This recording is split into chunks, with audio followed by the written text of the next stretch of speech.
have many inspiring people in my life, and one of the most influential of those is my mom. My mom was born here in Billings on October 1st, 1957. She was the oldest of three and the only girl. She attended senior high school and graduated in 1975. When my mom was 17, she was forced to move out and live on her own. This was a huge challenge. She had worked at a local fast food restaurant where she made just enough to live with her and her roommate in a small home on the south side of town. In her early 20s, she met a man named Stephen Richards. They moved to Great Falls and got married. My three half-siblings were born during their marriage. Soon my mother became aware of her husband's drug and alcohol issues. She was strong and decided that a divorce was needed to keep her and her children safe and happy.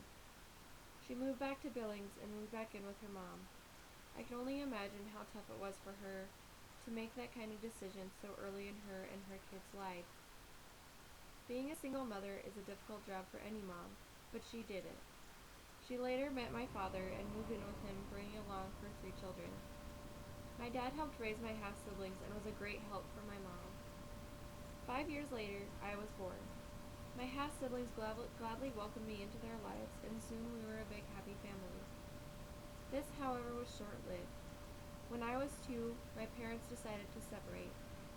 Once again, my mom was challenged with another separation and was forced to raise her children alone.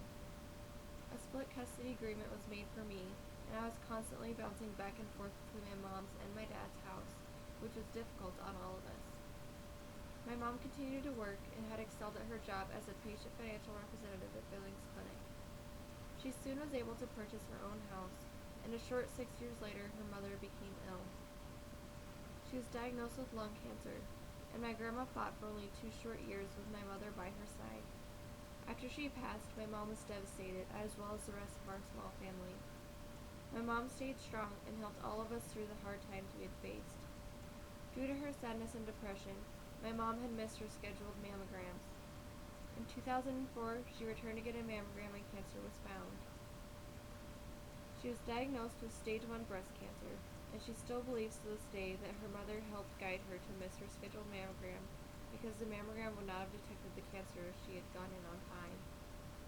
2 months after her diagnosis, she began chemotherapy. All of her hair fell out, and she was ill most of the time. She did not let cancer slow her down. She continued to work and take care of me and my half-siblings who still lived at home. They also had began their own family, so there were children running around. She began 3 months of radiation, and despite her condition, she would walk to and from her radiation therapy every day and continued to go to work. This is extremely inspiring for me because I know she felt sick, but she did not let it overcome her life. The chemo and radiation were successful, and she has been cancer-free till this day.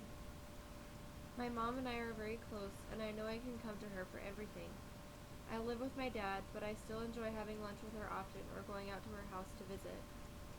We have ran the women's run together since I could walk, and that is just another way we bond with each other.